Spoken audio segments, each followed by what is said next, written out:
Hi everyone. இந்த வீடியோல என்ன பார்க்க போறோம்னா, ஈவில் டெட் 1 பத்தி பார்க்க போறோம். ஈவில் டெட் 2 தான் என்னோட ஃபேவரைட். பட் 1 தான் நெறைய பேருக்கு ஃபேவரைட்டா இருக்கும்.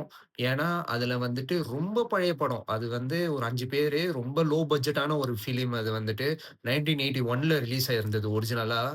ஸோ 5 பேர் வந்து ஒரு கேபினுக்கு போவாங்க. ஒவ்வொருத்தங்களா பேய் புடிச்சு சாவாங்க. அதுல ஒரே ஒருத்தன் தான் தப்பிப்பான். அவனுமே லாஸ்ட் சீன்ல வந்து சாகுற மாரி காமிப்பாங்க. ஆனா, அதுதான் வந்து 2ண்ட் பார்ட்ல கன்டின்யூ ஆகும். 2ண்ட் பார்ட் கொஞ்சம் சினிமேட்டிக்கா இருக்கும். 1 பார்ட் வந்துட்டு எப்படி இருக்கும்னா, அதுவும் சினிமா தான். பட் ரொம்ப சைலன்ட்டா இன்னைக்கு இருக்கிற ஜெனரேஷனுக்குலாம் அந்த அந்த படம் வந்து பிடிக்குமான்றது தெரியல. ஏன்னா பொறுமையா உட்காந்து பார்க்கணும் அந்த படத்த. நைட்டு லைட்லாம் இல்லாம தனியா உட்காந்து பார்க்கணும். ஸோ பார்க்குறவங்க ஒரு ஹாரர் இன்ட்ரெஸ்ட் இருந்ததுன்னா, கண்டிப்பா அந்த படம் வந்து பிடிக்கும். அது அந்த டைம்ல வந்துட்டு பெருசா ஒரு படமா இருந்தது. எங்க பார்த்தாலும் Evil Dead, Evil Dead, Evil டெட்ன்ற மாரி தான் இருக்கும். எக்ஸார்சிஸ்ட்க்கு அப்புறம் நான் சொல்ல வரேன்.